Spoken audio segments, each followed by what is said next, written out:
नमस्कार मित्रांनो, घरोघरी मातीच्या चुली या मालिकेच्या आजच्या भागात आपण पाहणार आहोत. ऋषिकेश शर्वरीला म्हणत असतो, मी समोर होतो ना, तुला पैशांची जर गरज होती तर तू मला सांगायचंस. पण नाही, कसं विचारणार, सावत्र भाऊ आहे ना मी.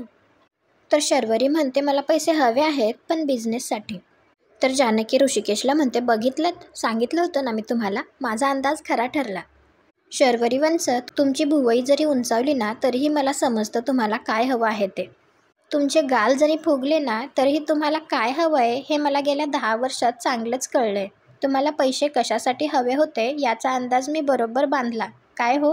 आणि जानकी शर्वरीला डॉक्युमेंट्स देते आणि म्हणते, स्त्रियांना जर लघुउद्योग करायचा असेल ना तर आपल्याला शासनाकडून लोन मिळतं. त्यावर किती आणि कसं लोन मिळतं ते सगळं आहे. आणि तुम्हाला लोन मिळवून देण्याचा आम्ही प्रयत्न करू. यांचे मित्र बँकेत आहेत. तर शर्वरी म्हणत असते, याच्यावर 2 गॅरेंटर्सच्या सह्या. तर लगेच ऋषिकेश म्हणतो, आम्ही आहोत. म्हणजे तुला चालणार असेल तर. लगेच ऋषिकेश आणि जानकी ते दोघेही त्यावर सही करतात. जानकी म्हणते, काय ना शर्वरी वंश, आम्ही घर जरी सोडलेलं असलं तरी नाती अजून सोडलेली नाही आहेत. तुम्हाला कधीही कुठलीही मदत लागली ना तर अगदी हक्काने दादा वहिनीला हाक मारायची. आम्ही तुमच्या मदतीला नक्की येऊ, हा आमचा शब्द आहे. अगदी आता एखादी रक्कम देता येत नाहीये पण हरकत नाही. निदान तुमच्यासाठी गॅरंटर म्हणून आम्ही सह्या तरी करू शकलोय, हेच काय ते समाधान. हे घ्या, तुम्ही पण फॉर्म नीट वाचा आणि भरा. आणि काळजी करू नका, पैशांची व्यवस्था होईलच. आणि हो, असं कधी अधेमध्ये येत जा सहजच घरी. ते तुमचं माहेर नसलं तरी माहेर पण मात्र आम्ही नक्की करू. ऋषिकेश आणि जानकी तिच्यासाठी एवढं सगळं करतायत त्यामुळे शर्वरीच्या डोळ्यात पाणी येत असतं. तर शर्वरी जानकीला थँक्यू म्हणते. तर जानकी आणि ऋषिकेश तेथून निघतात. शर्वरीने पार्टीमध्ये जानकी आणि ऋषिकेशचा केलेला अपमान आठवत असतो आणि तिला खूप वाईट वाटत असतं. आणि ती स्वतःशीच म्हणत असते, उगाच मी त्या ऐश्वर्याच्या बोलण्यात आले आणि फसले. काय करून बसलीये मी. इकडे आजी सारंगच्या रूममध्ये येते आणि त्याला म्हणत असते, काय रे, कसला विचार करतोयस? काल रात्रीचा विचार करतोयस ना? ती म्हणत असते, एवढं मी तुला झगामगा तयार केलं, काय झालं? ऐश्वर्याला तू आवडलास की नाही? तुझी गाडी कुठेपर्यंत गेली? तर सारंग म्हणतो, आजी सांगतो, काय झालं माहिती आहे का? तू मला एवढं छान तयार केलंस ना, मग मी पण आलो उत्साहात आणि सांगितलं त्यांना पटापट. पण त्या रागवलं माझ्यावर पटापट. मला म्हणाल्या, तो ऋषिकेश तिथे नवीन कंपनी उघडतोय आणि तुमचे काय माकड चाळे चाललेत, असं म्हणाल्या त्या मला. तर आजी लगेच म्हणते, मी बोलते तिच्याशी. तर सारंग म्हणतो, आजी तू नको बोलूस त्यांच्याशी, कारण त्याच तुझ्यावर रागावल्यात. तू माझ्या डोक्यात हे सगळं भरवलंस ना, त्यामुळे माझ्या कामाचा फोकस कमी झाला असं वाटतंय त्यांना, त्यामुळे त्या तुझ्यावर रागावल्यात. तर आजी म्हणते, म्हणजे तिने तुला जवळ येऊच दिलं नाही? तर सारंग नाही म्हणतो. आणि म्हणतो, अगदीच दूर ढकललं असं नाही, पण मीच विचार केला. आता त्यांच्या डोक्यात काम सुरू आहे ना, मग आपण कशाला डिस्टर्ब करा. त्यामुळे मी कपडे बदलले आणि तिथे जाऊन झोपलो. तर आजी म्हणते, वेडा कुठला, हे असं वेगळं झोपून घरामध्ये तिसरा पाहुणा येणार आहे का? अरे काम काय, एकदा गुंडू घरात आल्यानंतर काम नंतर करता येईल. तर सारंग म्हणतो, बरोबर आहे आजी, हे मला पटतंय, पण त्यांना पटायला पाहिजे ना. म्हणजे बघ ना, तू मला एवढं छान तयार केलंस, कसा दिसत होतो मी. मग मला वाटलं मला बघून त्या पाघळतील, पण कसलं काय. तर आजी म्हणते, तू हार मानू नकोस. मी सांगते तुला, रोज नवीन एक युक्ती शोधून काढ.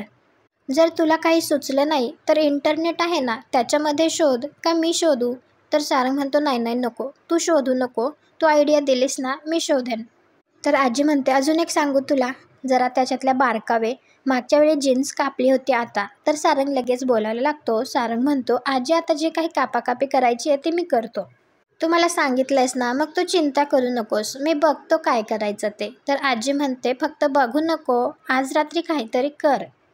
इकडे जानकी आणि ऋषिकेश घरी परत आलेले असतात. त्यावेळी जानकी ऋषिकेशला म्हणत असते, मला खूप बरं वाटतंय. शर्वरी वंश अडचणीत होत्या आणि आपण त्यांना मदत केली. थँक्यू सो मच, तुम्ही माझ्याबरोबर आलात. तर ऋषिकेश म्हणतो, तिने तुला मदत नाही केली जानकी. जानकी तिच्या घरी गेल्यानंतर माझं पूर्णपणे तिच्याकडेच लक्ष होतं आणि तिच्या डोळ्यात ना काहीतरी चोरी केल्याचा भाव होतो. अगं मी ओळखतो ना शरूला. शरू इथून गेल्यानंतर माझी फक्त शंका होती, पण आता खात्री आहे. ती इथे फाईल बघायलाच आली होती.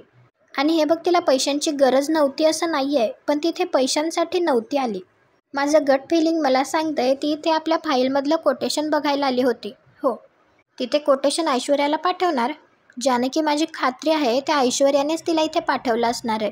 तर जानकी म्हणत असते, नाही नाही ऋषिकेश, तुम्ही उगाचच काही बोलू नका, मला नाही वाटत असं काही असेल.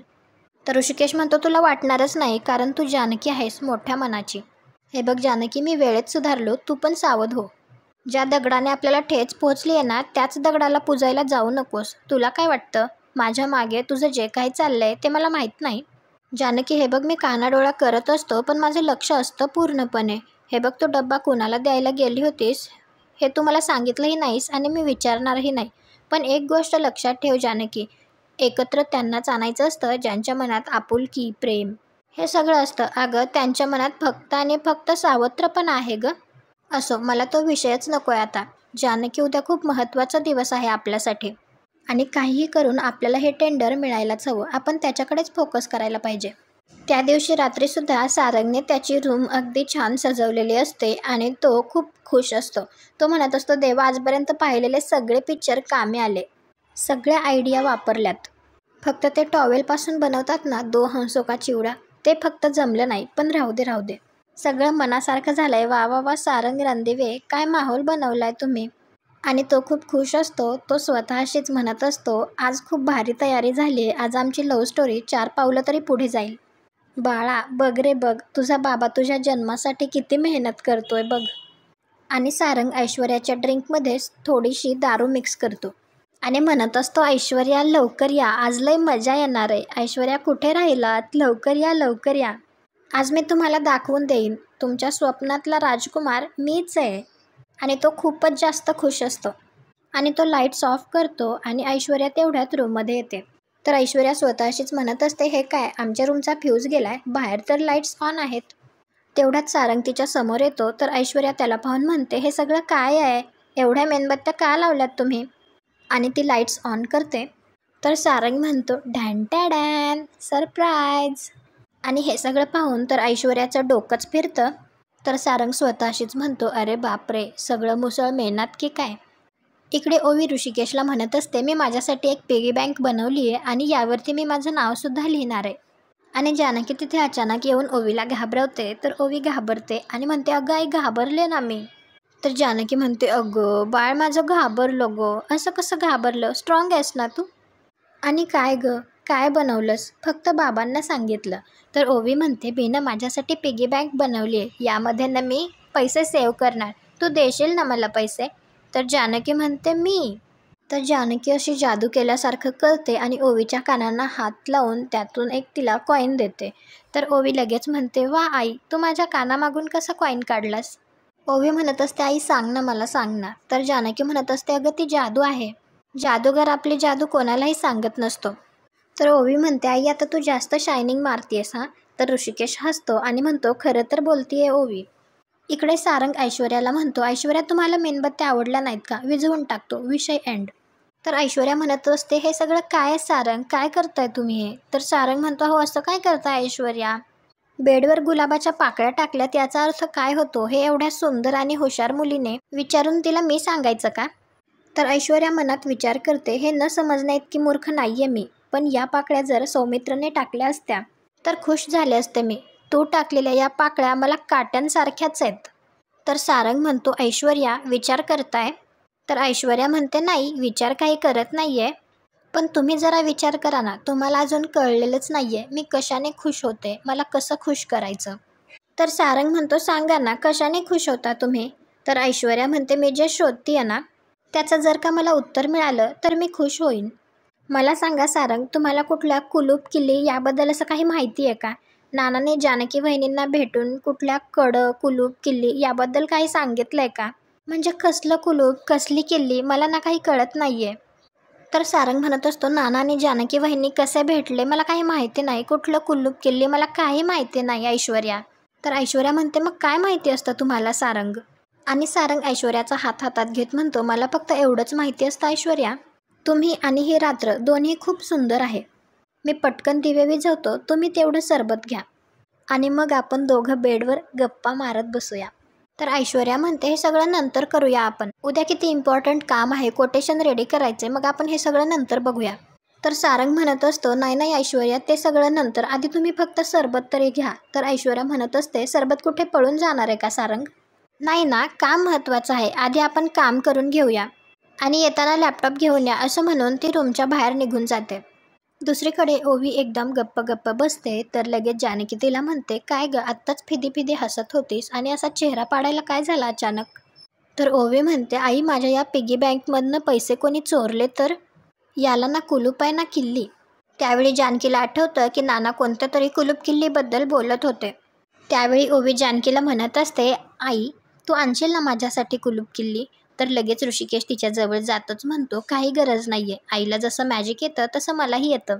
तर ऋषिकेशसुद्धा जादू केल्यासारखं करून तिला एक कुलूप किल्ली देतो. तर ओवी तर खूप खुश होते. जानकी कसला तरी विचार करते हे ऋषिकेशच्या लक्षात येतं आणि तो तिला विचारतो, कसला विचार करतेयस?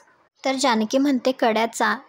इकडे ऐश्वर्या आणि सारंग खाली काम करत बसलेले असतात. त्यावेळी सारंग मनात विचार करतो, या ऐश्वर्या पण ना, एवढा मस्त प्लॅन केला मी आणि या काम करत बसल्यात. काम झालं की मग त्यांना रूमवर घेऊन जातो, तयार केलेलं सरबत पाजतो. एकदा का सरबत पिलं की मग. तेवढ्यात ऐश्वर्या म्हणते, येस, फायनली उद्याच्या टेंडरसाठी कोटेशन तयार करून झालं, चला असं म्हणून निघायला लागते. तर सारंग लगेच म्हणतो, चला चला. तर ऐश्वर्या म्हणते, कुठे? तर सारंग म्हणतो, कुठे म्हणजे काय, आपल्या बेडरूममध्ये जायचं आहे ना, मी तुमच्यासाठी तर रूम सगळी सजवून ठेवली आहे आणि हो आपल्यासाठी स्पेशल सरबत पण बनवून ठेवलं आहे. तेवढ्यात तिथे आजी येते आणि ती जरा विचित्रच वागत असते. तर ऐश्वर्या म्हणते, आजी तुम्ही असं दारू पिल्यासारखं का बरळताय? आजी तुम्ही ठीक आहात ना, तुम्ही काही प्यायलात का? इकडे जानकी ऋषिकेशला विचारत असते, पार्वती आईने तुम्हाला कडं दिलं होतं. तर ऋषिकेश म्हणतो, विकलं ना ते ओवीच्या उपचारासाठी. तर जानकी विचारते, तुम्हाला आठवतंय का त्या कड्यावर कुठलं डिझाईन होतं का, किंवा असं काही चिन्ह किंवा काही खून? ऋषिकेश म्हणतो, नाही आठवत नाही. खूप आठवण येते ग जानकी, आईने दिलेली शेवटची आठवण होती ती. माहीत नाही आता कोणाकडे असेल, कुठे असेल. तेवढ्यात ओवी उठून येते आणि म्हणते, मला माहिती आहे. तर जानकी तिला गप्प बस असं खुणावते. तर ऋषिकेश तिला विचारतो, तुला माहिती आहे ते कुठं आहे ते? तर ओवी म्हणते, मला माहिती आहे की ते कडं किती स्पेशल आहे तुमच्यासाठी. बरोबर ना आई? तर जानकी म्हणते, बरोबर. तर ओवी लगेच ऋषिकेशला म्हणते, बाबा तुम्ही काळजी नका करू, ते कडं तुम्हाला मिळेल, मी प्रे करेल तुमच्यासाठी. तर ऋषिकेश थँक्यू म्हणून जरा बाजूला जातो. तर जानकी तिला म्हणते, काय ग, केवढं टेन्शन दिलंस मला? तर ओवी म्हणत असते, तू मला सांग, तू मला गप्प का केलंस? तर जानकी म्हणते, बाबा ऐकतील ना, हळू बोल. तर ओवी म्हणत असते, मी बाबांना सांगत होते ना की सयाजी आजोबांनी ते कडं घेतलंय. तर जानकी म्हणते, हेच तर बाबांना सांगायचं नाही आहे ना, आणि जर का तू बाबांना सांगितलंस आणि बाबांना जर चुकून हे कळलं ना, तर सगळ्यात आधी ना मीच तुझी मनी बँक मोडेन. पैसे या पिगी बँकमध्ये आणि आपलं सिक्रेट या पोटात राहील ना, लक्षात? प्रॉमिस कर. तर ओवी लगेच प्रॉमिस करते आणि तिची पिगी बँक वापस घेते.